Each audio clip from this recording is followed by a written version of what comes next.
Assalamualaikum warahmatullahi wabarakatuh. Selamat pagi anak-anakku sekalian. Hari ini kita bertemu kembali dalam video pembelajaran mata pelajaran Pendidikan Pancasila dan Kewarganegaraan. Sebelum kita melanjutkan materi yang kemarin, terlebih dahulu kita bermunajat kepada Allah Subhanahu wa Ta'ala. Semoga kita tetap dalam lindungannya dalam keadaan sehat walafiat, dan apa yang kita lakukan hari ini menjadi amal ibadah, serta ilmu yang kita terima menjadi ilmu yang bermanfaat. Amin ya Allah ya Rabbal Alamin. Anak-anakku sekalian, kemarin kita sudah membahas mengenai semangat dan komitmen kebangsaan untuk memperkuat NKRI. Nah, hari ini kita akan melanjutkan materi di bagian arti penting semangat dan komitmen kebangsaan tersebut. Nah, tujuan pembelajaran yang kita akan capai di pertemuan hari ini adalah yang pertama, mensyukuri semangat dan komitmen kebangsaan kolektif untuk memperkuat Negara Kesatuan Republik Indonesia. Yang kedua, menunjukkan semangat dan komitmen kebangsaan kolektif untuk memperkuat NKRI. Dan yang ketiga, memahami arti pentingnya semangat dan komitmen kebangsaan untuk memperkuat NKRI. Dan yang keempat, mendemonstrasikan peran tokoh masyarakat akan pentingnya semangat dan komitmen kebangsaan untuk memperkuat NKRI. Nah, anak-anakku sekalian, kita akan masuk di materi yang kedua, yaitu arti penting semangat dan komitmen kebangsaan untuk memperkuat NKRI. Semangat dan komitmen kebangsaan untuk memperkuat NKRI, wujud dari semangat dan komitmen kebangsaan antara lain adanya kesepakatan bahwa Pancasila sebagai dasar negara. Yang kedua, lagu Indonesia Raya adalah lagu kebangsaan. Kemudian, bendera merah putih adalah bendera negara, dan Garuda Pancasila sebagai lambang negara. Nah, kita akan bahas yang pertama, Pancasila sebagai dasar negara. Secara terminologis, dasar negara merupakan landasan dan sumber untuk membentuk dan menyelenggarakan negara. Secara yuridis ketatanegaraan, Pancasila merupakan dasar negara Kesatuan Republik Indonesia sebagaimana terdapat dalam pembukaan Undang-Undang Dasar Negara Republik Indonesia tahun 1945. Selain itu, ditegaskan pula di dalam Undang-Undang Nomor 12 Tahun 2011 tentang pembentukan perundang-undangan bahwa Pancasila merupakan sumber dari segala sumber hukum. Dengan demikian, setiap materi muatan peraturan perundang-undangan tidak boleh bertentangan dengan nilai-nilai yang terkandung di dalam Pancasila. Yang kedua yaitu lagu Indonesia Raya sebagai lagu kebangsaan. Kita akan lihat dulu sejarah singkatnya. Lagu Indonesia Raya diciptakan oleh W.R. Supratman dan diperdengarkan pertama kali pada saat Kongres Pemuda II tanggal 28 Oktober 1928 di Jakarta. Pada masa pemerintahan Belanda, terdapat larangan terhadap pemutaran lagu Indonesia Raya di radio-radio. Beberapa waktu kemudian, pemerintah mengizinkan lagu diputar. Tetapi kata merdeka dalam syair lagu diganti dengan kata mulia. Dan sebelum lagu Indonesia Raya dinyanyikan, terlebih dahulu harus dinyanyikan lagu kebangsaan Belanda. Berbeda dengan Belanda, Jepang saat pertama kali memasuki Indonesia memperbolehkan lagu Indonesia Raya dinyanyikan dan diputar di radio agar mendapat dukungan dari rakyat Indonesia. Namun, setelah Jepang resmi menjajah, lagu Indonesia Raya dilarang dinyanyikan. Setelah melihat kekalahan Jepang di Perang Dunia Kedua, bangsa Indonesia kembali menyanyikan lagu Indonesia Raya di seluruh penjuru tanah air sebagai bentuk nasionalisme bangsa. Yang kedua yang kita akan bahas adalah dasar hukumnya. Dasar hukum yang mengatur tentang lagu kebangsaan adalah Undang-Undang Dasar Negara Republik Indonesia tahun 1945 pasal 36B dan Undang-Undang Nomor 24 tahun 2009 tentang bendera, bangsa, dan lambang negara serta lagu kebangsaan. Penggunaan lagu kebangsaan Indonesia Raya juga diatur dalam Undang-Undang Nomor 24 Tahun 2009 tentang bendera, bahasa, dan lambang negara serta lagu kebangsaan. Lagu kebangsaan wajib diperdengarkan dan atau dinyanyikan yang pertama untuk menghormati presiden dan atau wakil presiden.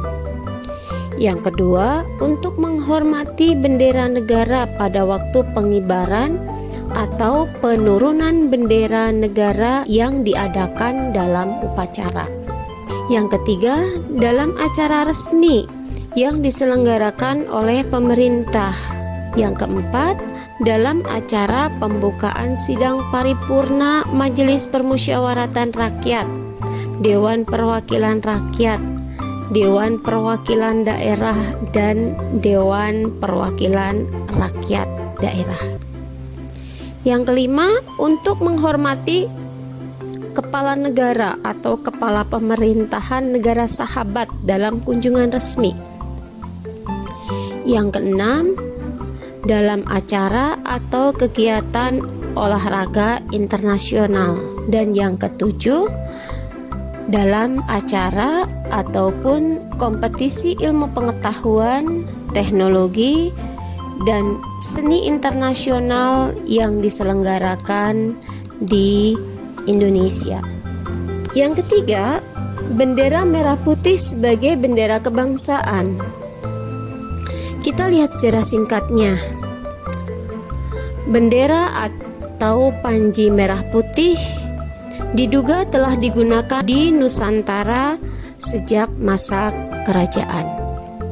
Sebagai contoh, Kerajaan Singasari, Kediri, Majapahit, Bone, dan Aceh diperkirakan menggunakan panji dwiwarna ini atau panji merah putih ini dalam melawan penjajah. Pada tahun 1928, bendera merah putih digunakan sebagai bendera pemersatu bangsa Indonesia. Bendera merah putih resmi menjadi bendera nasional Indonesia pada tanggal 17 Agustus 1945. Seusai proklamasi diucapkan, dilakukan pengibaran bendera merah putih. Dasar hukumnya. Dasar hukum bendera merah putih adalah Undang-Undang Dasar Negara Republik Indonesia tahun 1945 Pasal 35 dan Undang-Undang Nomor 24 Tahun 2009 tentang bendera, bahasa, dan lambang negara serta lagu kebangsaan. Dalam Undang-Undang Nomor 24 Tahun 2009 disebutkan bahwa bendera Negara Kesatuan Republik Indonesia adalah sang merah putih. Bendera negara sang merah putih berbentuk 4 persegi panjang dengan ukuran 2/3 dari panjang, serta bagian atas berwarna merah dan bagian bawah berwarna putih. Yang kedua bagiannya berukuran sama. Bendera negara dibuat dari kain yang berwarna tidak luntur. Penggunaan bendera negara dapat berupa pengibaran dan atau pemasangan antara lain. Yang pertama, pengibaran dan atau pemasangan bendera negara dilakukan pada waktu antara matahari terbit hingga matahari terbenam.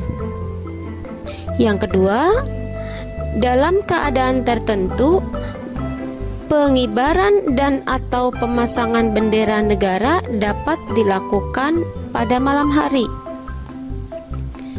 Yang ketiga, bendera negara wajib dikibarkan pada saat peringatan Hari Kemerdekaan Bangsa pada tanggal 17 Agustus oleh warga negara yang menguasai hak penggunaan rumah, gedung atau kantor, satuan pendidikan, transportasi umum, dan transportasi pribadi di seluruh wilayah Negara Kesatuan Republik Indonesia dan di kantor perwakilan Republik Indonesia di luar negeri.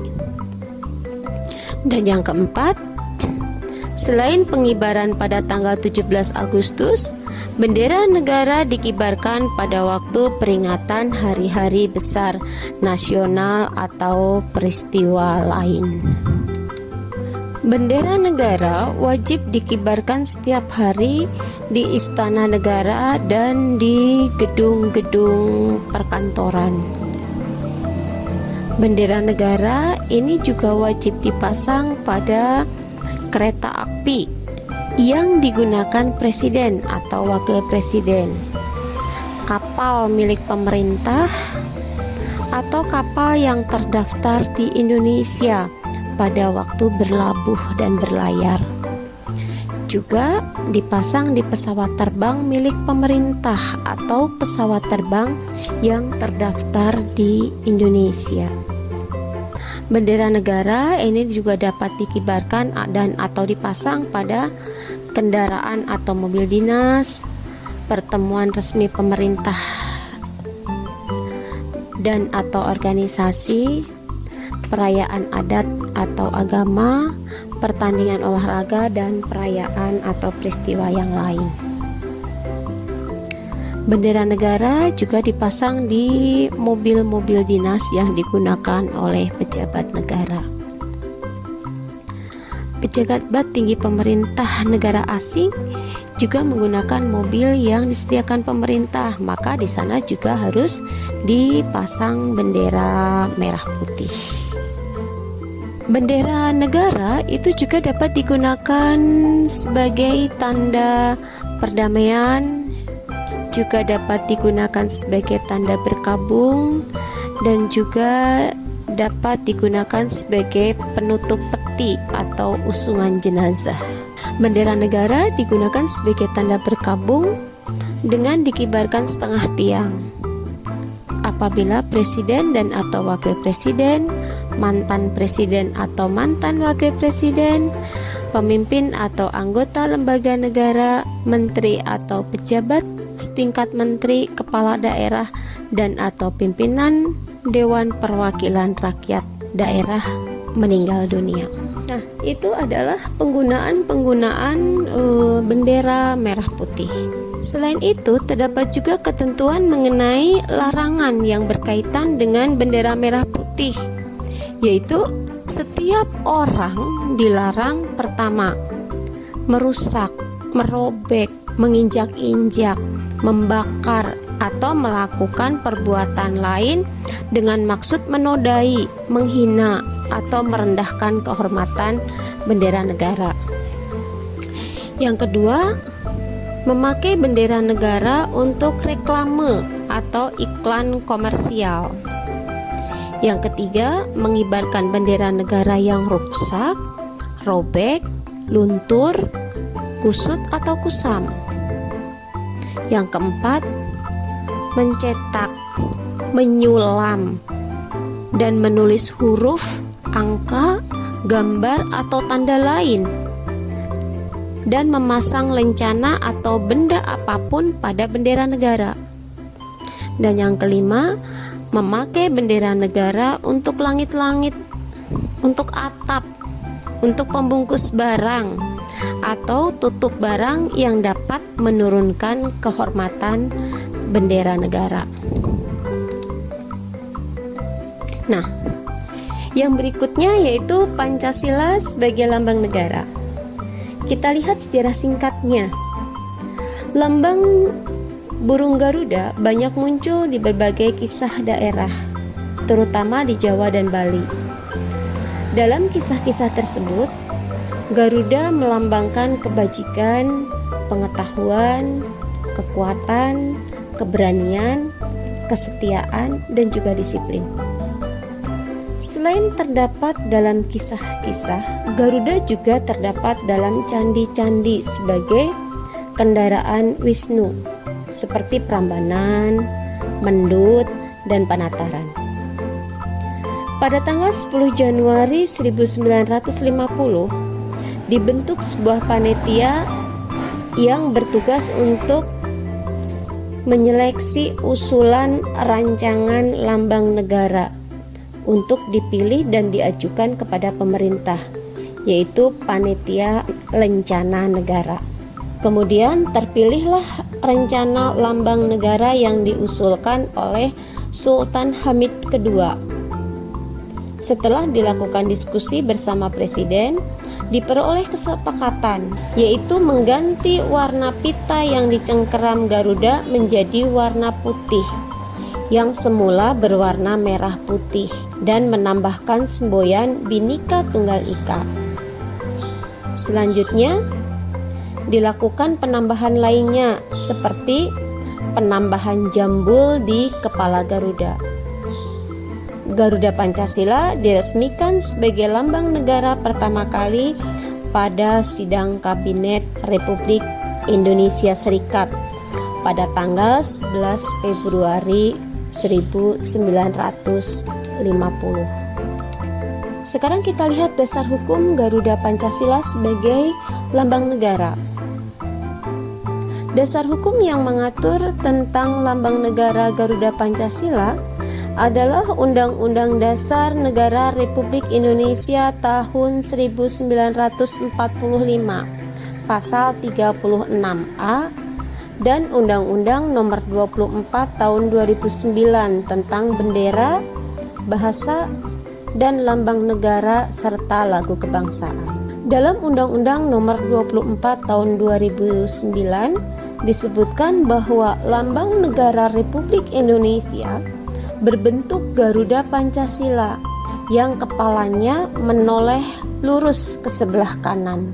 Perisai berupa jantung yang digantung dengan rantai pada leher Garuda.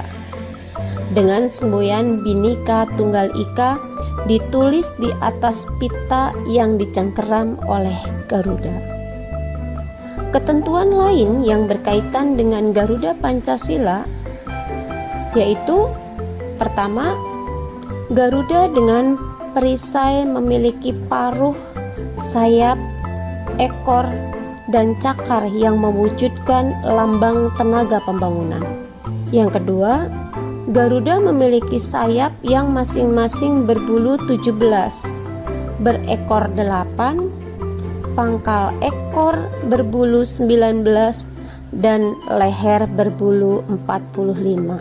Dan yang ketiga, di tengah-tengah perisai Garuda terdapat sebuah garis hitam tebal yang melukiskan Khatulistiwa. Yang berikutnya, pada perisai Garuda terdapat 5 buah ruang yang mewujudkan dasar negara Pancasila sebagai berikut. Yang pertama, dasar ketuhanan yang Maha Esa dilambangkan dengan cahaya di bagian tengah perisai berbentuk bintang yang bersudut 5. Yang kedua, dasar kemanusiaan yang adil dan beradab dilambangkan dengan tali rantai bermata bulatan dan persegi di bagian kiri bawah perisai. Yang ketiga, dasar persatuan Indonesia dilambangkan dengan pohon beringin di bagian kiri atas perisai. Yang keempat, dasar kerakyatan yang dipimpin oleh hikmat kebijaksanaan dalam permusyawaratan perwakilan dilambangkan dengan kepala banteng di bagian kanan atas perisai. Dan yang kelima, dasar keadilan sosial bagi seluruh rakyat Indonesia dilambangkan dengan padi dan kapas di bagian kanan bawah perisai. Lambang negara menggunakan warna pokok yang terdiri atas pertama warna merah di bagian kanan atas dan kiri bawah perisai. Yang kedua warna putih di bagian kiri atas dan kanan bawah perisai. Yang ketiga warna kuning emas untuk seluruh burung Garuda. Yang keempat warna hitam di tengah-tengah perisai yang berbentuk jantung. Dan yang kelima warna alam untuk seluruh gambar lambang. Yang berikutnya Ibu akan jelaskan mengenai larangan yang berkaitan dengan lambang negara, yaitu setiap orang dilarang yang pertama mencoret, menulisi, menggambari, atau membuat rusak lambang negara dengan maksud menodai, menghina, atau merendahkan kehormatan lambang negara. Yang kedua, menggunakan lambang negara yang rusak dan tidak sesuai dengan bentuk, warna, dan perbandingan ukuran. Yang ketiga, membuat lambang untuk perseorangan, partai politik, perkumpulan, organisasi, dan atau perusahaan yang sama atau menyerupai lambang negara. Dan yang keempat, menggunakan lambang negara untuk keperluan selain yang diatur di dalam Undang-Undang Nomor 24 Tahun 2009. Nah, Indonesia itu sebagai satu kesatuan, sebagai kesatuan politik, sebagai kesatuan wilayah, sebagai kesatuan pertahanan dan keamanan, sebagai satu kesatuan ekonomi, dan Indonesia juga sebagai satu kesatuan sosial budaya. Materi kita yang terakhir yaitu peran tokoh masyarakat akan pentingnya semangat dan komitmen bangsa Indonesia untuk memperkuat NKRI. Hal ini kita akan bahas di video pembelajaran yang berikutnya. Terima kasih atas perhatian kalian. Wassalamualaikum warahmatullahi wabarakatuh.